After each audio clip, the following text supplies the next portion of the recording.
Rukmini's utter fear caused her limbs to tremble and her mouth to dry up, while her throat choked up out of sorrow. And in her agitation, her golden necklace scattered.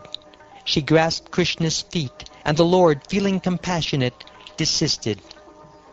Lord Krishna tied up the evildoer with a strip of cloth. He then proceeded to disfigure Rukmi by comically shaving him, leaving parts of his mustache and hair. By that time, the Yadu heroes had crushed the extraordinary army of their opponents, just as elephants crush a lotus flower. As the Yadus approached Lord Krishna, they saw Rukmi in this sorry condition, practically dying of shame. When the all-powerful Lord Balaram saw Rukmi, he compassionately released him and spoke the following to Lord Krishna. "My dear Krishna, you have acted improperly. This deed will bring shame on us, for to disfigure a close relative by shaving off his mustache and hair is as good as killing him. Saintly lady, Rukmini, please do not be displeased with us out of anxiety for your brother's disfigurement.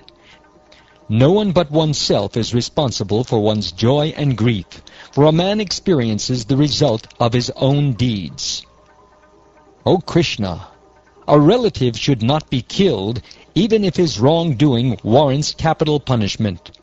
Rather, he should be thrown out of the family. Since he has already been killed by his own sin, why kill him again? O Rukmini, the code of sacred duty for warriors, established by Lord Brahma, enjoins that one may have to kill even his own brother. That is indeed a most dreadful law. O Krishna, blinded by conceit with their personal opulences, proud men offend others for the sake of such things as kingdom, land, wealth, women, honor, and power. O Rukmini, your attitude is unfair. For like an ignorant person, you wish good to those who are inimical to all living beings, and who have done evil to your true well-wishers. The Supreme Lord's Maya makes men forget their real selves, and thus taking the body for the self, they consider others to be friends, enemies, or neutral parties. Those who are bewildered perceive the one Supreme Soul, who resides in all embodied beings, as many, just as one may perceive the light in the sky or the sky itself as many. This material body, which has a beginning and an end, is composed of the physical elements, the senses, and the modes of nature. The body, imposed on the self by material ignorance, causes one to experience the cycle of birth and death.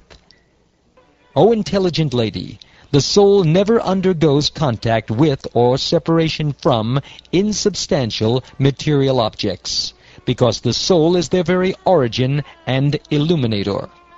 Thus the soul resembles the sun, which neither comes in contact with nor separates from the sense of sight and what is seen. Birth and other transformations are undergone by the body, but never by the self, just as change occurs for the moon's phases, but never for the moon, though the new moon day may be called the moon's death. As a sleeping person perceives himself, the objects of sense enjoyment, and the fruits of his acts within the illusion of a dream, so one who is unintelligent undergoes material existence. Therefore, with transcendental knowledge, dispel the grief that is weakening and confounding your mind. Please resume your natural mood, O Princess of the pristine smile.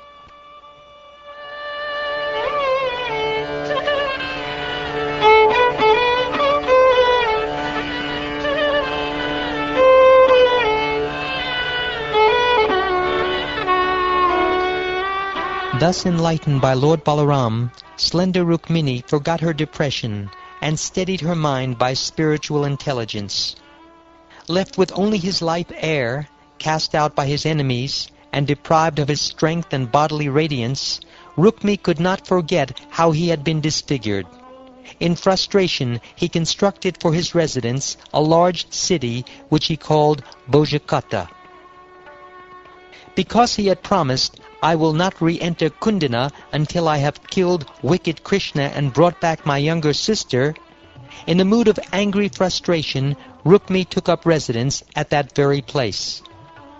Thus defeating all the opposing kings, the Supreme Personality of Godhead brought the daughter of Bhishmaka to his capital and married her according to the Vedic injunctions, O protector of the Kurus.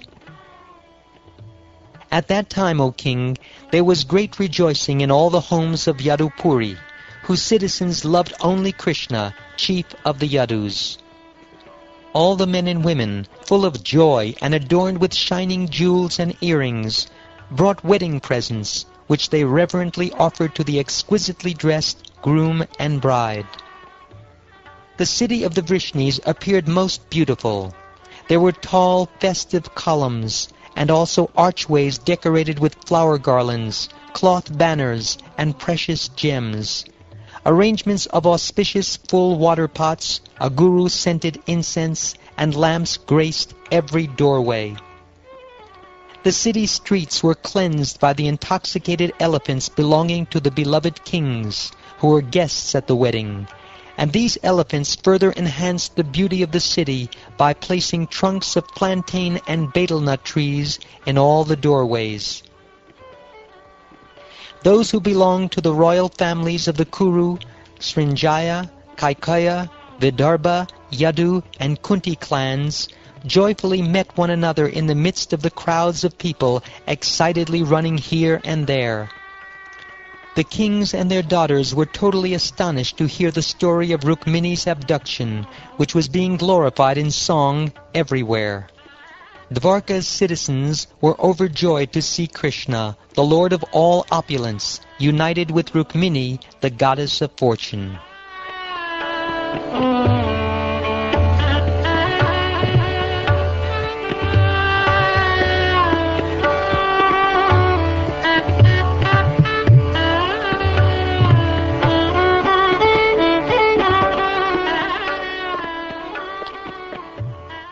Thus ends the 54th chapter of the 10th canto of the Shrimad Bhagavatam, entitled The Marriage of Krishna and Rukmini.